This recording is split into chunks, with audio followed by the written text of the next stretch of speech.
Morning, year four. Afternoon. I normally record those in the afternoon, but today I'm here with kind of a special little video about how to use Google Classroom, how to enter Google Classroom, and how to avoid the classroom code. Now, if you see over here, this is my browser. And right here, I have all of my little tabs, and in the side, on the right hand side up, I have my little face. That means that this is my account, and I'm always going to log in to different websites using my account, particularly to the Google Classroom, because it's a Google service. Now, also, if you use different browsers, you might think, okay, but there's no one logged in the browser, but it's enough to be logged into YouTube as someone, right? So if another person, maybe you have a Google YouTube account, maybe your brother, sister, your mom, dad, uncle, your cat, whoever's using that laptop is logged into YouTube, then the machine will ask you for the classroom code because it doesn't recognize the email address, and it tries to check that you're allowed to enter that. Okay? So if someone is logged in either into a Google account in the corner up here or into a YouTube account, then you will be asked for a classroom code. I will go back to the new tab. This is how my home screen looks like. And I will go to our school website. You should always go first to the school website. And we are obviously in year 4. And now I will show you. Okay, here we go. And we are in year 4. I have 2 classes, so it immediately goes in there. But here we are, right? So this is my classroom. I can see the stream. I can see all the work. I can go and I can, for example, try and answer a quick, cheeky little area quiz. But I'm already signed in, and I've asked Chrome to remember my login details, so I don't have to do that every day.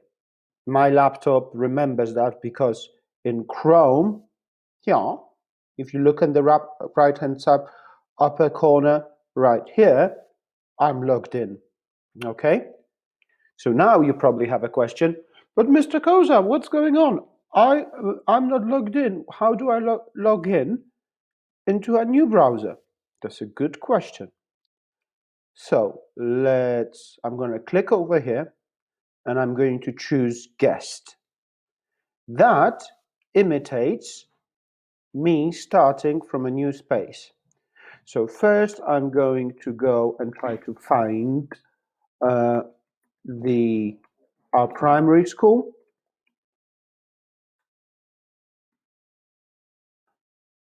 And I'm going to add Woolwich.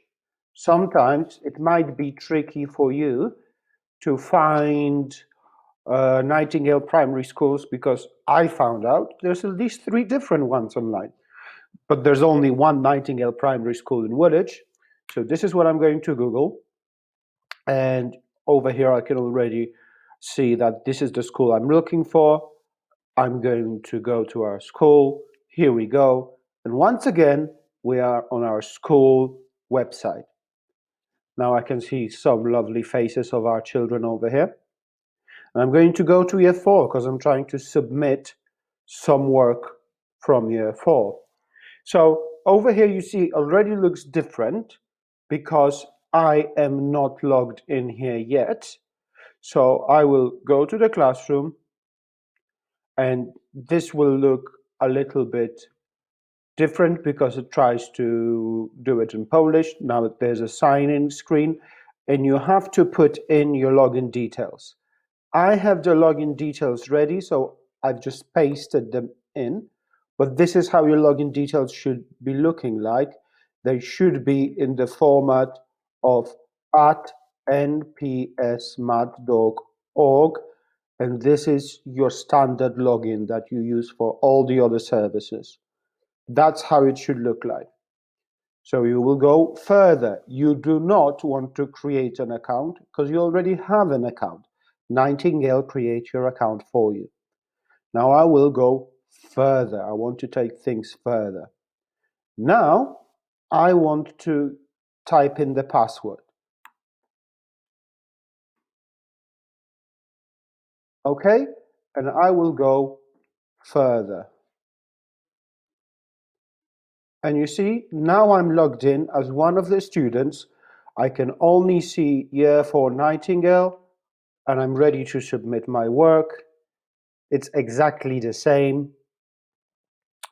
And now I can answer some comprehension about Animal Farm.